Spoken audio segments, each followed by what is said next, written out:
Greetings. I'm getting famous for this. It happens to be election day, and check it out, I'm wearing red, white, and blue, so good way to start. I've got two topics today, and the interesting thing about them is that I'm going to make completely dissimilar recommendations. On the one hand, I think we need more government influence, and on the other topic, I think we need less. And since they're both current events, I figured I'd try to squeeze them into one 5-minute presentation. Alcohol. Well, I should maybe let some of the doctors talk about this because I'm sure they're better informed than I am. But alcohol at low levels, it's not so harmful. Gets people to settle down a little bit, relax maybe. But in increasing quantities, it's increasingly dangerous. In moderate quantities, people get a little less inhibited, a little more reckless, a little more violent. In massive quantities, people die. But it's pretty popular stuff. I came across a study in the UK. They found it to be the most harmful drug. Now, isn't that ever a strong criticism? But people like it, so other people sell it to them. And if you're a greedy bar, maybe what you'll do is you'll have a lot of markup, a lot of sales, get a lot of people drunk, call police a lot, make a lot of money. If you're a responsible business, maybe you have a restaurant, sell less of the stuff, make less money. Doesn't look so good, but it's more responsible. There's some legal considerations when you get into this business. I tracked down 2 laws. I'm sure there are many more. One law says you better not sell alcoholic beverages to somebody who's already drunk. And there's laws against disorderly conduct. Once in a while, a bar gets sued and lose all kinds of money. It doesn't happen much in South Dakota, and they made a law against it.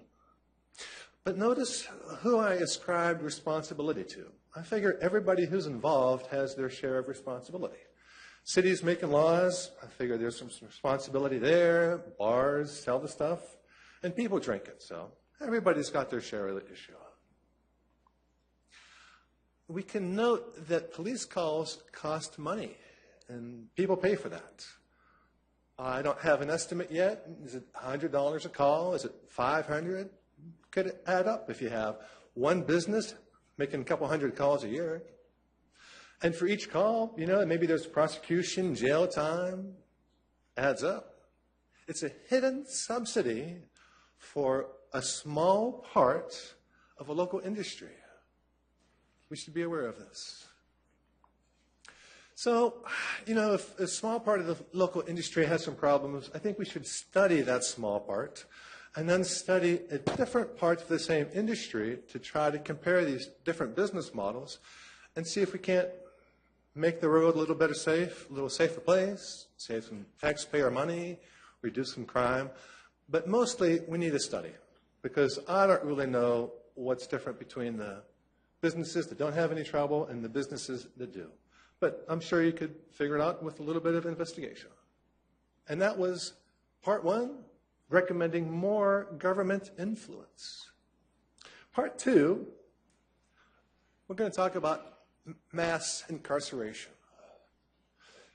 If you've read statistics, you know that we're number 1 in prisons, but that's not something we want to be number 1 in. Now, this is kind of related to the guts of today's topic, but not the core of it. There was a bank robbery in town, and 6 local schools got clamped down. I don't know why, because bank robbers don't hide out in schools. How does clamping down schools make the world a better place? I don't know. But you turn schools into prisons, and you get people used to mass incarceration on government whim. It's a great strategy if you want to develop bad things in government, excessive government power. Here's a few quotations that you should be familiar with. One comes out of the Constitution. Number 2 is on my T-shirt that I use in international travel. People who trade freedom for security have neither.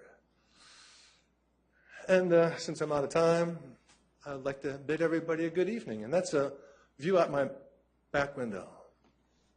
David, thank you.